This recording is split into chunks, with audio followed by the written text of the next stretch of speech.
Bonjour, voilà la question numéro 2. Suivant toutes les petites questions qu'on va répondre d'ici les prochaines vidéos, il y en aura à peu près une vingtaine.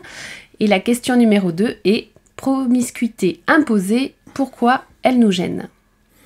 Alors, la promiscuité imposée. Alors, il peut nous arriver, bon, maintenant, le service militaire n'existe plus, mais c'est vrai qu'à l'époque, quand on se retrouvait au service militaire, pour ceux qui n'étaient jamais sortis de chez eux, qui avaient été élevés un petit peu en famille, dans une ambiance un petit peu coucounesque, je dirais, hein, de se retrouver comme ça dans des dortoirs à 10, 15, 20, 30 parfois, ça dépendait hein, des classes, c'est vrai que ça pouvait faire une drôle d'impression. Bon, maintenant, c'est plus le cas, mais on peut retrouver ça dans les internats, pour ceux qui vont dans un collège qui est un petit peu éloigné de leur lieu de résidence, donc ils sont en pension, comme on disait avant, donc dans l'internat, et c'est vrai que le soir, ils se retrouvent dans des dortoirs où il y a quand même un certain nombre de gens.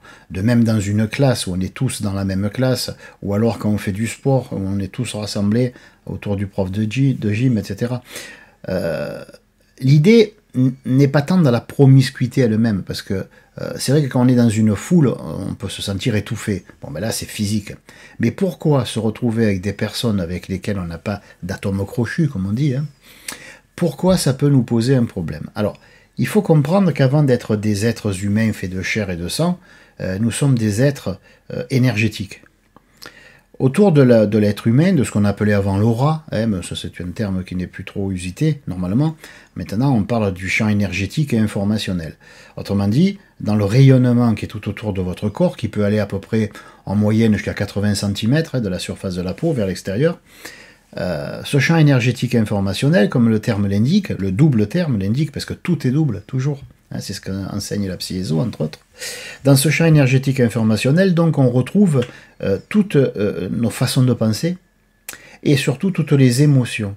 Alors, pas n'importe quelles émotions. Pas les émotions dont nous nous sommes repus, dont nous nous sommes nourris.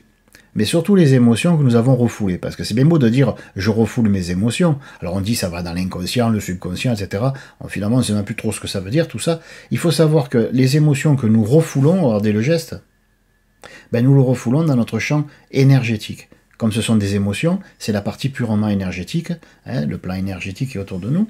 Et toutes les idées qui nous viennent et que nous n'acceptons pas, nous les refoulons dans le plan informationnel. Autrement dit, ce rayonnement, cette aura, hein, qui vient de rayonnement, le mot aurae en latin veut dire rayonnement.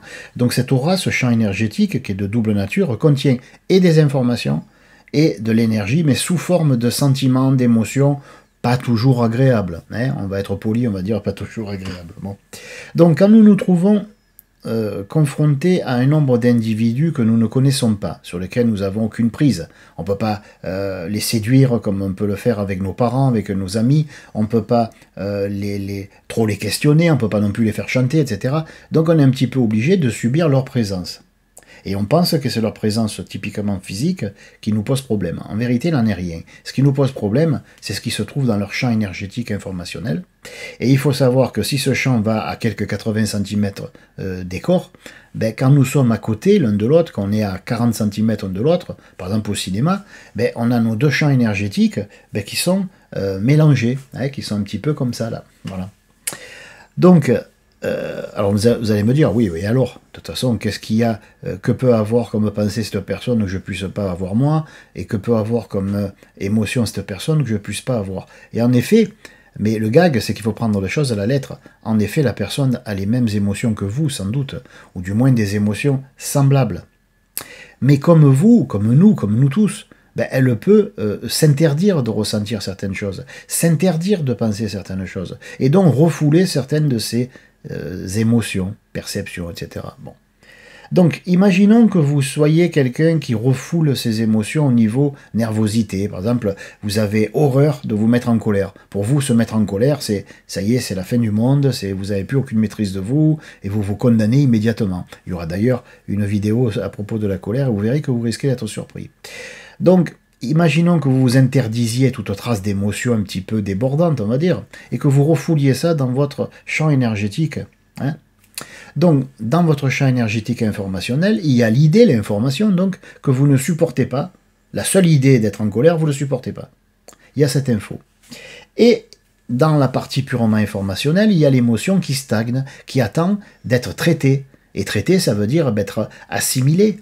Hein, c'est comme un plat qu'on nous met devant. Moi, quand j'étais petit, il m'est arrivé qu'on me dise, tant que tu n'as pas fini ton assiette, tu ne te lèves pas de table. Vous voyez? Ben là, c'est pareil, tant qu'on n'a pas fini le contenu de notre champ énergétique et informationnel, tant qu'on n'a pas traité tous les dossiers en souffrance, comme on pourrait dire, hein, toutes ces prises de conscience qu'on n'a pas voulu avoir, tous ces sentiments qu'on n'a pas reconnus parce qu'ils nous semblaient être une preuve de faiblesse de notre part, etc. Tout ça, c'est rejeté dans le champ énergétique informationnel. Bon. Donc, en se retrouvant en contact avec les gens, qu'est-ce qui se passe? Ben, on peut, de temps à autre, être avec des gens qui rayonnent une émotion et une information qui correspond à ce que nous, on ne veut pas, surtout pas, ni penser, à laquelle on ne veut pas penser, et qu'on ne veut surtout pas subir, parce que pour nous, ça serait subir, hein, de ressentir cette émotion. Donc on ne veut pas. Et là, on est avec une personne qui ne veut pas non plus. Donc les deux émotions se reconnaissent, se rencontrent, se stimulent. Hein, bon. Les deux informations on va dire, s'entérinent mutuellement. Et toi, il veut le tien d'être manifesté ça? Ah non, il veut pas. Et toi? Ah ben moi non plus. Ah bon? Et ça t'énerve pas? Ah moi ça m'énerve aussi. Voilà. Donc on va se sentir agacé du simple fait d'être à côté de quelqu'un et on va dire, on va pas le faire, mais on aura envie de dire, toi casse-toi, je t'aime pas. J'aime pas ce que tu rayonnes, j'aime pas ce que tu aimais, là, j'aime pas, je t'aime pas. Je te connais pas, mais je veux surtout pas te connaître. Pourquoi? Parce que nous avons associé l'émotion que nous avons rejetée et mis dans le sac, on va dire, dans ce grand sac ovoïde autour de nous du champ énergétique et informationnel, et l'autre a fait pareil. Donc du coup, il nous renvoie à nous-mêmes, et surtout, il nous renvoie à une partie de nous-mêmes dont nous ne voulons rien savoir, et nous ne voulons pas être confrontés avec ces choses-là, ni les informations, ni l'émotionnel. Alors, selon notre réaction, si elle est, on va dire, viscérale, hein, qu'elle est des tripes, ou si elle est plutôt mentale, intellectuelle, on saura qu'on est plutôt dérangé par le champ informationnel, si c'est plutôt mental et intellectuel, ou si on est plutôt dérangé par le fait que la personne nous rappelle un peu trop quelqu'un, hein, si vous voyez ce que je veux dire. Voilà. C'est pour ça qu'une promiscuité, quand elle nous est imposée, et le mot imposé est riche, ça veut dire qu'on n'a pas choisi les gens avec lesquels on peut se frotter. Hein. Donc, on dit toujours, il y a un proverbe qui m'a toujours fait rire, qui est latin, qui dit « Asinus asinum frisca », c'est-à-dire « l'âne frotte l'âme ». L'âne. Ça veut dire quoi? Ça veut dire que les ânes s'entendent bien entre eux, normalement. Mais ce qu'on se cache, c'est que les ânes, des fois, ils se mordent à l'encolure. Hein, ils se filent des coups de sabot. Parce qu'un des ânes voit l'âne et il dit « Mon Dieu qu'il est laid ». Et puis tu t'as entendu brère. Mais tu es un vrai âne, et il a envie de l'agresser. Et l'autre, la même chose, parce qu'on n'aime pas se voir à l'extérieur. Alors, ça n'a rien à voir avec l'effet miroir, attention. Hein. Mais s'il y a miroitement, on va dire, si on peut dire, s'il peut y avoir miroitement, ça sera au niveau que nous sommes à peu près tous pareils. Il y a des émotions qu'on n'aime pas sentir, ça va, on le sait. Mais comme on n'aime pas les sentir, on les refoule, ou du moins on tente de les refouler. Mais comme par hasard, la vie, qui a un sens de l'humour qui nous échappe quelque peu, la vie va nous mettre en contact avec des gens, et si on pouvait en placer une, on dirait, la vie, t'es gentil là, mais surtout pas lui. T'as vu ce qui me rappelle, et j'ai pas envie de me rappeler de ça. Mais tu le fais exprès ou quoi? Tu vois bien que j'ai pas envie de sentir, j'ai pas envie de me souvenir. Ne va pas me confronter à ce que j'ai refoulé. Et justement, la vie, elle est là pour nous aider, parce que c'est plus un champ énergétique informationnel qu'on a, j'en perds mon latin, on n'a plus un champ énergétique informationnel, on a une poubelle. Et pourquoi justement la planète est poubellisée, si je puis me permettre cette entorse à la langue française? Parce que notre champ énergétique informationnel est une véritable poubelle. À force de rejeter tout le pas bon au dehors, on est entouré d'une aura que je qualifierais de merdique, vous m'excuserez l'expression.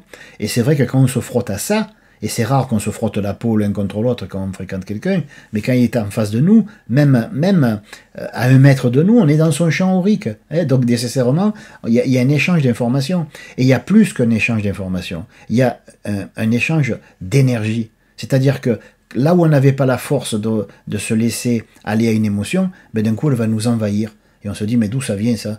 Si j'ai pu le repousser, pourquoi d'un seul coup ça vient? Parce qu'on a reçu l'énergie de l'autre champ énergétique qui nous aide. Et il nous aide dans l'espoir d'être aidé à son tour. Parce que si on se met en colère, ça va mettre l'autre en colère. Parce qu'on va lui reprocher, on va lui dire, depuis que je suis à côté de toi, je suis en colère. Tu vas dire, mais j'y suis pour rien, etc. Et les deux vont se libérer. Ou du moins, la colère va être libérée de derrière les barreaux du champ énergétique informationnel. Voilà en gros, hein, et ça vous laisse l'opportunité d'ajouter tout ce que vous avez appris par ailleurs, tout ce que vous croyez, tout ce à quoi vous croyez, et vous pouvez en faire peut-être un pack en ajoutant ces connaissances qui sont typiquement ésotériques. Voilà. Voilà pour cette vidéo, à bientôt pour la prochaine. Bye bye.